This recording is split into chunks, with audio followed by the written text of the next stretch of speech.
I was receiving texts from various people, and I have great respect for that are in this profession. And they were wondering what was wrong with Jim Nantz at the beginning of the Buffalo game against the Kansas City Chiefs. We know what it was all about. He's hearing footsteps. Footsteps from this man, Ian Eagle, who joins us here on the program. Ian, how are you, my friend? Thanks so much for doing this. I know you can't comment on that. Yeah, thank you, as always, for the very comfortable segue into the interview. It's so seamless. He's like, no, don't listen to that conversation, boss. No, don't listen to that. I never said that. Yeah, you know, some intern at the New York Times is going to take this and blow it out of proportion here. That Eagle is already. Ian said Nance is done. Yeah, Eagle campaigning for number one spot.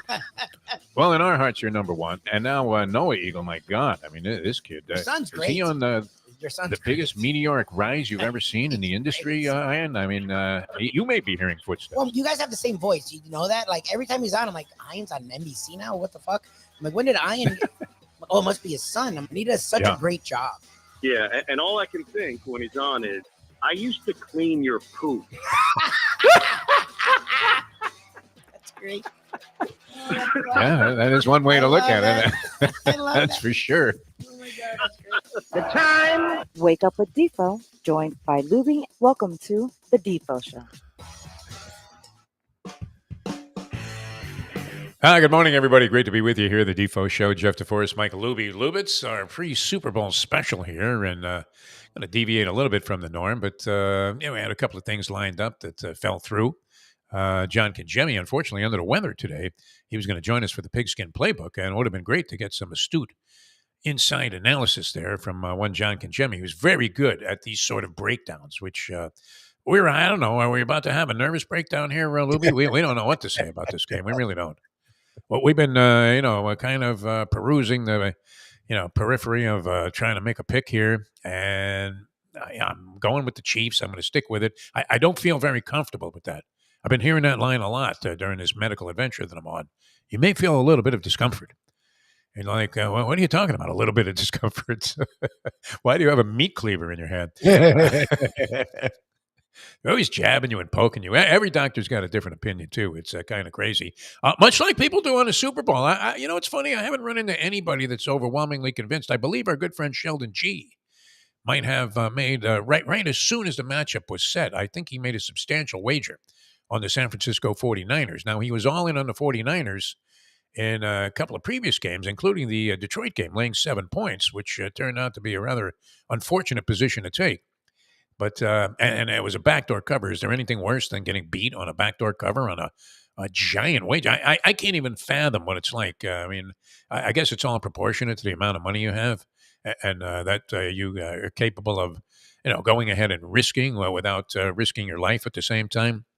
But that was a big bet to lose on a backdoor cover, and you can sort of smell it coming, couldn't you? Detroit playing awful football all throughout the second half, coughing up a giant lead, making mistake after mistake, having the audacity to go for a couple of fourth downs with Dan Campbell. I mean, just absolutely stupid decision making on the part of Dan Campbell in that game. And you could say that it's post-race handicapping, and it's so easy to. I told you the 4 was going to win. It's like, yeah, well, let me see your tickets there. I didn't bet it. Like, okay, then shut the fuck up. Exactly. But in this case, as it was transpiring with Dan Campbell, weren't you thinking to yourself, oh, you stupid fool? Yep. You were happy that he went for the field goal towards the end of the half to open up 17. I mean, that put San Francisco was playing absolutely like garbage in the first half of that game. That put them in such a compromising position because now they were not only going to need a couple of touchdowns, but even 2 touchdowns with 2-point conversions attached wasn't going to be enough to eclipse the 17-point margin. So they were going to need, as they say, and I hate this terminology now, this is part of the sports vernacular, it's a 3-score game. So, is it really a 3-score game? Because 3 field goals doesn't do shit for you. So let's get a little more definition on that. They're going to need 2 touchdowns, which they have 1 touchdown in the whole first half, and a field goal just to tie. Yep. If you go ahead and you play it smart. And then, as we've been talking about leading up to this thing, all Detroit needed to do, I mean, they were halfway through the third quarter, and if you kick that field goal, you're still up 17, and you've evaporated, a good portion, like a quarter of the time that was remaining in the ball game after you established this big lead at halftime. So San Francisco's right back where you started. Now, you couldn't have anticipated the fumble and the series of bozoic plays that Detroit made, but in anticipation that something could go wrong, didn't you need to pad the lead with whatever points you could accumulate? Yes. Yeah. Yeah, I mean, because you'd already started to feel the tide turning. The Niners Yes. struggled the whole first half, went down the field. You found a way to hold them to a field goal. All right, just a lot of the time, it's just stem the tide, keep the water out of the boat, especially when you're a young team like the Lions who have never been here. Right. Like, instead, he kept doubling down, and all it did was make the pressure rise and allow the Niners, who have been to Super Bowl, who have been to conference championships, plural, to settle in. And once they settled in, you could just feel it. It was like, oh shit. It was like, splitting kings, splitting tens. It's just, and they hung around too. That's what's funny is the Lions hung around enough where I guess they did have sort of a chance at the end, but they went from being up 17 to down 10. And I was like, okay, like they're not winning this game. That's a recipe for disaster, my friend. A recipe for disaster. All right, we're going to get into it. And this is one of my theories about the ball game, and it might be dead wrong. But San Francisco, very lucky to be there. They were down to the Packers. It looked like they were going to lose. Packers coughed it up towards the end of the ball game. To their credit, San Francisco rallied and won. And it looked like they were getting blown off the field there by the Detroit Lions, who got off to a quick start in that game. And San Francisco was hard-pressed to come up with any answers. And they trailed by 17 at halftime. And were it not for the strategic blunders of Dan Campbell, by all rights, they wouldn't even be in this ball game. It would be Detroit and the Kansas City Chiefs. Now the Chiefs, on the other hand, not only did they decimate, and let's face it, the Dolphins were a compromised team there in that 30 below condition that they played in Kansas City. So they appeared to be in that ball game with little chance of winning. And most people had realized that the Dolphins had gone south. Injuries had really decimated their chances. And unfortunately, they just weren't able to measure up, and they lost a lot of their explosiveness on offense, which we've been saying about the Chiefs all year long, that they're not exactly an explosive team offensively, but good enough then to go on the road, beat the Buffalo Bills, who may have also had a penchant for beating themselves. And they throttled the Baltimore Ravens, who were far and away the best team in football throughout the season and had been playing dynamite ball. Especially, they had that 1 week first half against the Houston Texans, but they were playing, the best ball of anybody down the stretch, and had the best record in the NFL. So, no small accomplishment to go ahead and beat that team on the road, regardless of the fact that they didn't score a point in the second half, which what would be the one disturbing thing if you were looking at this San Francisco game, because San Francisco was an excellent second half team, I want to say. Is that an unfair generalization? Or, I didn't watch every 49ers game, but I'm thinking this is a team that can get its composure together, as they did in both of the games that most people thought they should have lost. Yep. And so I just think Kansas City's got better credentials coming in this thing. If you're looking at recent past performances, I'm going with the Chiefs. I'm going ahead and taking the points. And then there's the trend there, 12-1 against the spread when an underdog, Patrick Mahomes, and 10-3 straight up when an underdog. It's a minor number of points, 2 points. And as you've been saying, Lubie, this is the amazing thing. It has to be all of the whales, all of the sharps that are sending it in on San Francisco, which is a little disturbing because if you polled 100 people, I'm betting that 75% of them are saying they're going to put their money on the Chiefs. So how is San Francisco maintaining its position as the favorite in this ballgame? That's the curious point. I think the sharp money, is, and we're trying to get with the Greek because he's usually really good when it comes to like the handicappers and knowing what they're doing. Yeah. I think the sharp money's got to be on the Niners. And look, the Niners are the better team. That's the thing. The Niners played better most of the year compared to the Chiefs, but in the playoffs, the Chiefs have played their best football of the season, and the Niners have been sort of ho-hum. They found a way to win, which is all that matters at this point. But when you look at a team that has a championship pedigree, literally has won 2 of the last 5 Super Bowls, has been to 4 of the last 5 Super Bowls now, has been to 6 straight conference championship games. They have the best quarterback in the league. They have the best coach in the league. They have they had probably the best defensive coordinator in the league, a guy in Spagnuolo who's won multiple Super Bowls with the Giants. and well, in the multiple Bowls between the Giants and last year with the Chiefs, he's a guy that knows how to bring the pressure. That's the thing that, as much as Purdy has played well in these moments and he was really good in the second half, the Lions defense is not their strong suit. The Lions defense is sort of so it allowed him to get comfortable. The Chiefs defense right now, first of all, this season was actually one of the top 5 or 6 defenses in the league, and now it's an unstoppable force. Like Lamar Jackson looked so lost in that game, and even when the game was tight, he wasn't the reason. He did not look good at any point in that game, and that was in large part because of Spagnuolo and the way he called that game. If he can do that to Lamar Jackson, what the fuck is he going to do to Purdy? Like that's the thing that is sort of not being talked enough, where the way the Chiefs defense has played, it feels like they may pin their ears back and have a fucking great time with Brock Purdy. And to me, again, that goes to the coaching, and the coaching edge is just clearly with the Chiefs for me. Yeah, I would agree with you. I mean, we've been talking about Spagnuolo for the last couple of weeks, and the fact that he seems to be a mastermind of adjusting to the situation, and has an uncanny sense of timing of when to send everybody and when to lay back. And that was a brilliant strategy he had against Lamar Jackson. Now, you had not seen Lamar Jackson look like anything but in control on his way to winning the MVP trophy this year, which I think he got 49 out of 50 votes as those awards were announced last night at the Super Bowl site.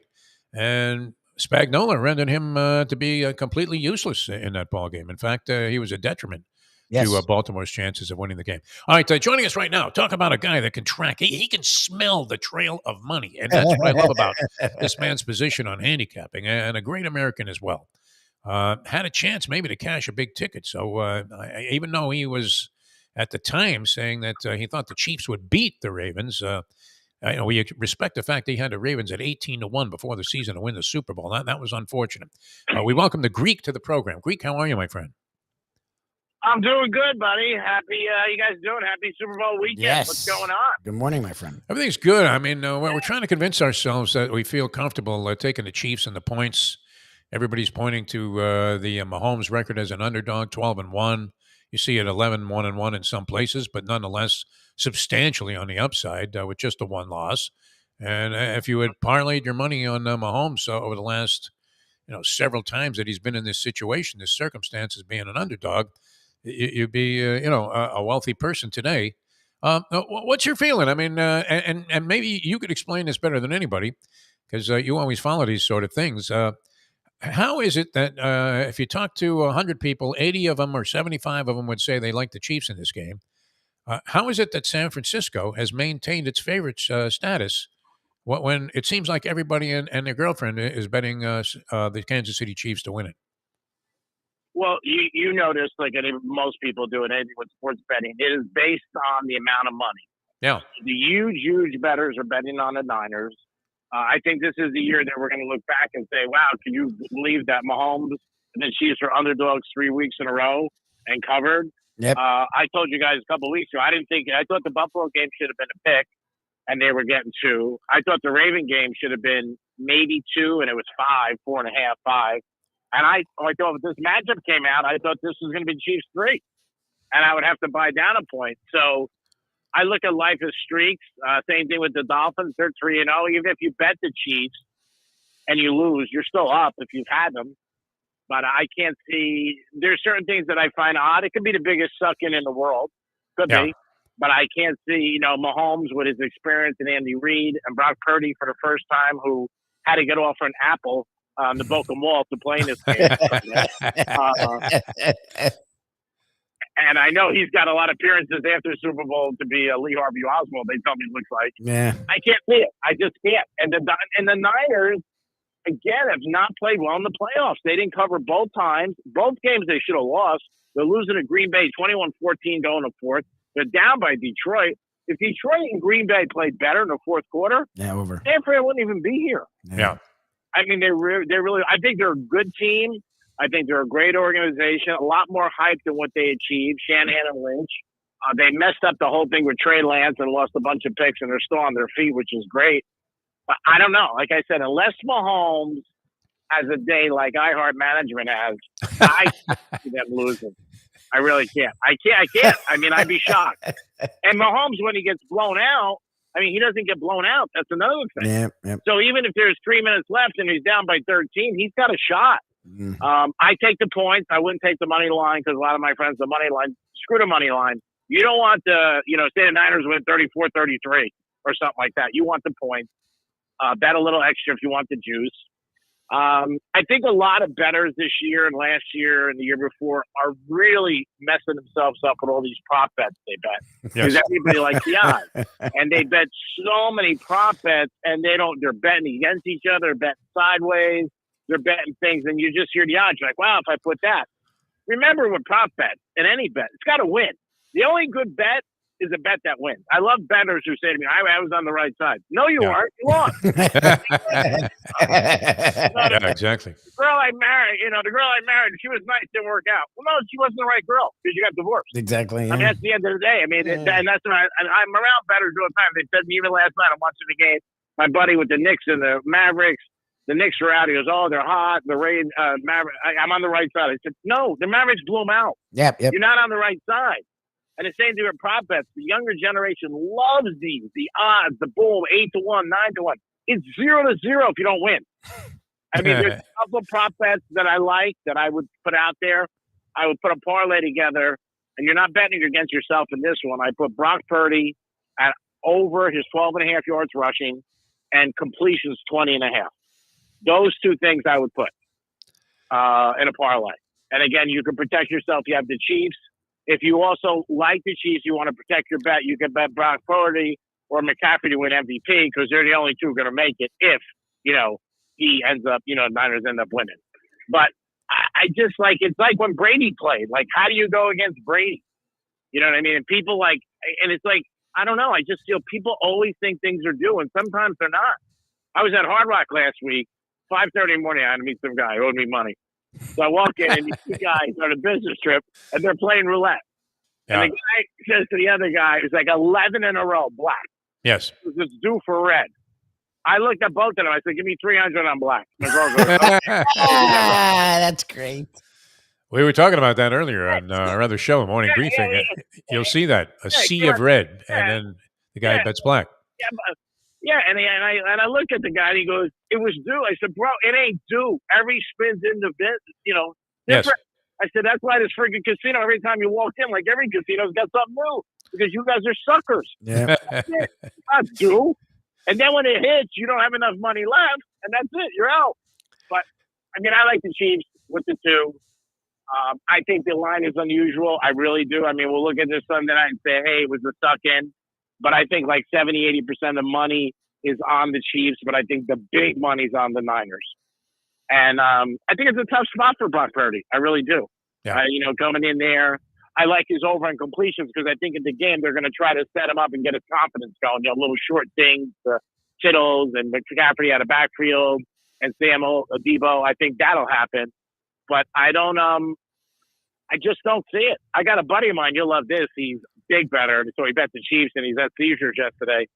And he goes, who should I bet for the first touchdown? The odds are small. I said, Mahomes is 17-1. He goes, all right, I'm going to bet 5,000 on Mahomes. So he bet 5,000 on Mahomes, 3 different places. Wow. He scored the first touchdown at 17-1. It pays like 93,000. So if he hits that, I do get some cash from that. But, I think the game's going to be fun. I mean, the NFL, all the NFL does is just like bumping the money. With Taylor Swift, like when this first started, nobody thought it was going to turn into this. And I mean, all they make is more and more money. Roger Goodell, imagine like being in your office and you walk in and every day there's dump trucks in front of your office. People want to give you money. Amazing, yeah. That's the easiest job in sports by far. Yeah. Amazon gives you $100 million per game, a playoff game. Taylor Swift comes along and they're up 71% women, 20 to 30. Yeah. They're supposed to break the record for the most views ever. They think they're going to go over 225 million. Jesus. It's just crazy. And when something's big, Dave, you notice, is when somebody likes it and somebody hates it. Somebody like Howard Stern in our business. You know why he was so successful? Because there was a lot of lovers, but there's a lot of haters. Yes. I've never seen so many people bitch about this girl. Like guys, and when they show her, they go. It's like they're looking at their ex-wife. I crack up. these It's guys insane. It's like, who cares? Yeah, and I look at it, I'm like, who cares about Taylor Swift? Yeah. Like, Greek, it doesn't bother you? I said, I don't care what the hell she does. I kind of like it, actually. I think it's classic. Yeah. I don't like it. I don't dislike it. I really don't care. Yeah, To me, it's just the NFL, just like with gambling. Yeah. 20 years ago, Vegas, there was an executive I talked to last week. He told me we couldn't run an ad. I would talk to him at Caesars because we couldn't run an ad during the game. Now the game's here. Yes. 20 years ago. He goes, Dave, it's amazing. Like, people don't realize because they just come in now, like, what a 360 the NFL has done on gambling. Are you kidding me? Tony Romo, remember he got suspended for going to a fantasy camp? Yep. Remember? And he was just going to be there. I mean, we're not talking Joe Namath in the 60s with Bachelor's 3, like stuff like that. We're talking like, 10 years ago, Tony Romo got suspended almost because he was going to do a fantasy football camp. Now, not only do we have a franchise there, we have the game in Vegas. It's crazy. And you know what? They'll do it again because everybody loves going to Vegas. It should be there every year. I believe they should make a change. I always thought it should be in South Florida every year, but it should be right there. Las Vegas. I like Miami. The only bad thing about Miami, it's very delusional to people around the country, even my friends. Like when they see the game on, they show South Beach. Yeah. The stadium is not even close to South Beach. No, it's 40 minutes away. No. 30 minutes away. Yeah. I mean, but the thing with Vegas is you can walk there from the Strip. Yep.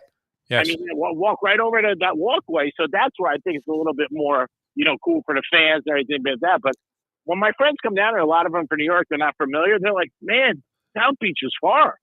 And they, who goes there from here anyway? I mean, I don't think any local people go to South Beach anymore. Yeah. No, but I'm saying the image they have is that the beach is there. South Beach, you're walking on the beach, they show it. Everybody's like, oh, South Beach is right there. No, it's 45 minutes away. That's why I think Vegas is better. But I think they'll get it again, maybe 5 years down the road. Oh, but yeah.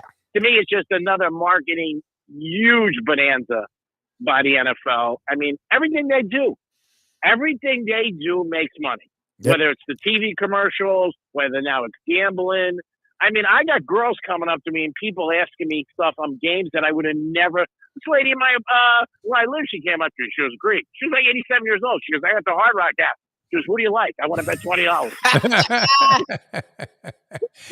It's funny, too. I mean, if you look at the evolution of it, I was looking up some stuff on Super Bowl III, my favorite Super Bowl of all time, of course.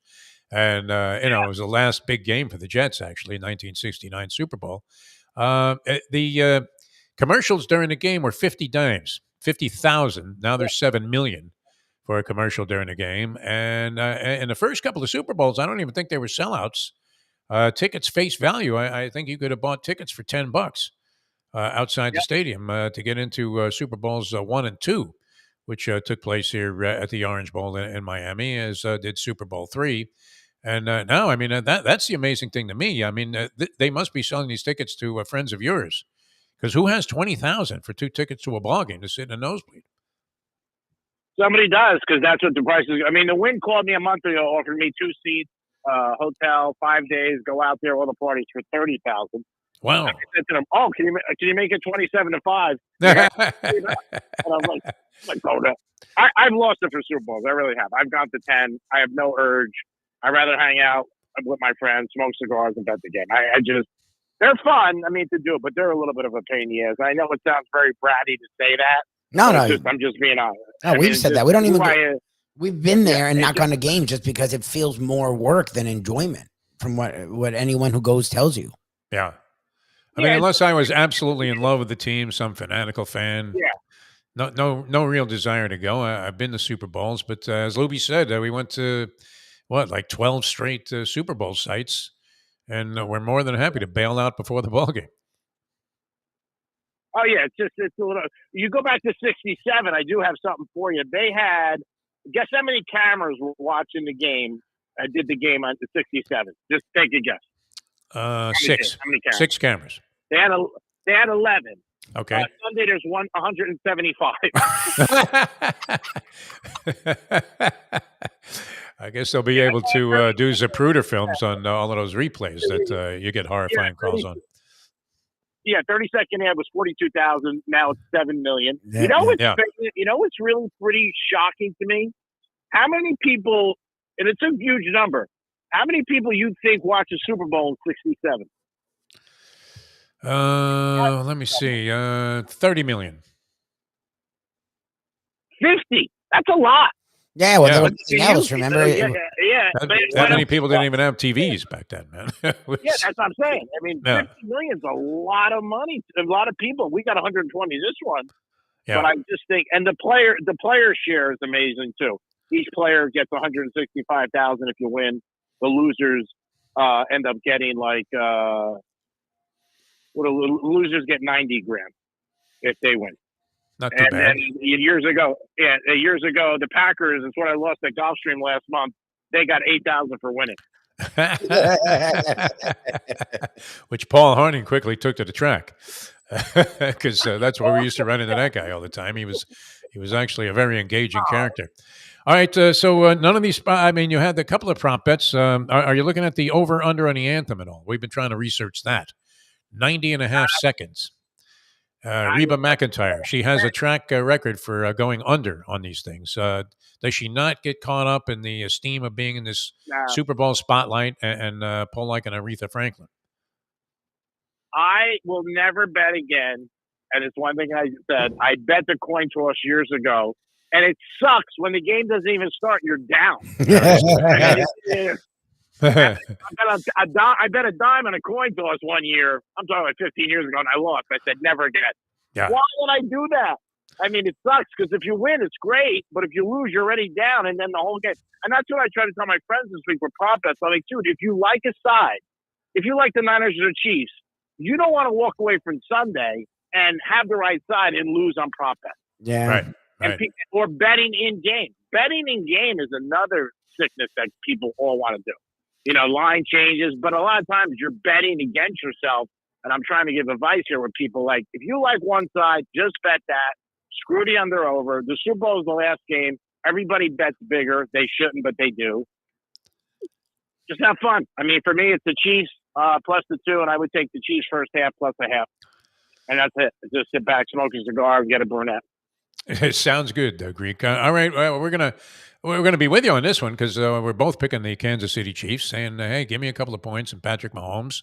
I do feel like Lubie does that. If you're looking at coaching, Spagnuolo and Andy Reid, I think lay over the 49ers coaching staff in terms of being able to contend with the pressure of the championship level game.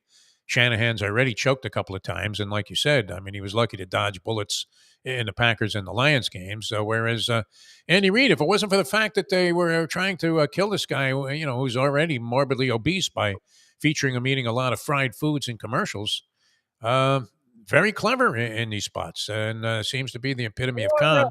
Spagnuolo's been almost genius-esque. I mean, he's up there with Arnsparger and Bud Carson, Buddy Ryan, any of the great defensive coordinators in a lot of people's eyes. He doesn't get the credit. And the Chiefs are a great team. Here's a little stat for you. The Chiefs, in the last 3 playoff games, in the second half, have let up 10 points. Jesus. Yeah. 10 points.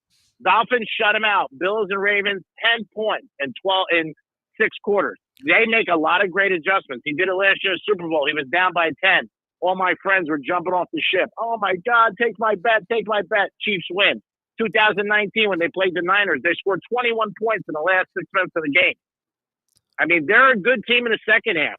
And Mahomes comes out, blazers, shooting, boom, boom, boom, because you want to get that first hit like the Niners used to. I saw an interview with Montana. He goes, we wanted to go up 7-0.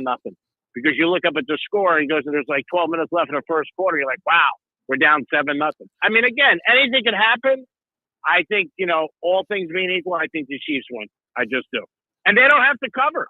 I mean, that's the amazing thing that people don't realize with this is like, you don't have to cover. You can lose the game and win your bet. Yeah. So always like that situation. Billy Walters picked the Chiefs too. Okay, well, he's razor sharp, and his book apparently was. I didn't get a chance to read it, but very compelling. I mean, I did see some excerpts, and fantastic stuff. Greek, we love you, man. Well, we'll let you get to work. Thanks so much for being with us. It's always a pleasure. Good luck on the bowl. And are we talking today on the Greek Show?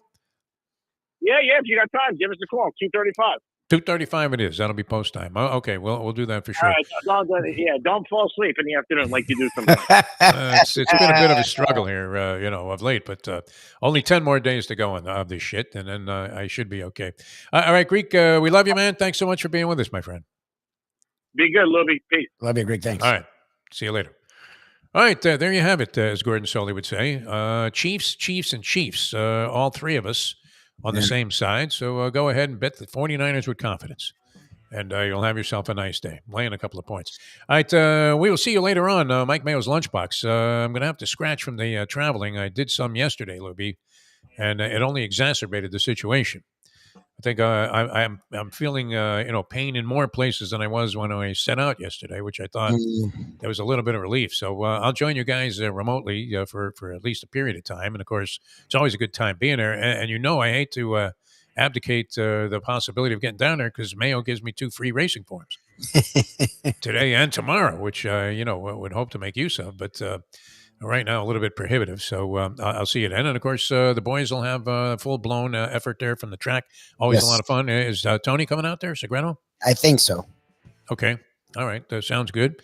Lubie will be on hand, and great food and drink there. Joe Beja. So always festive to be out there at Gulfstream Park. For Mike Lubie Lubitz, thanks for tuning in, everybody. I'm Jeff DeForest. We will see you Monday as we hang our heads in shame right here on the next edition of the Defo Show as we leave you now that. The time. It's 8:38. Let's go to eat a damn snack.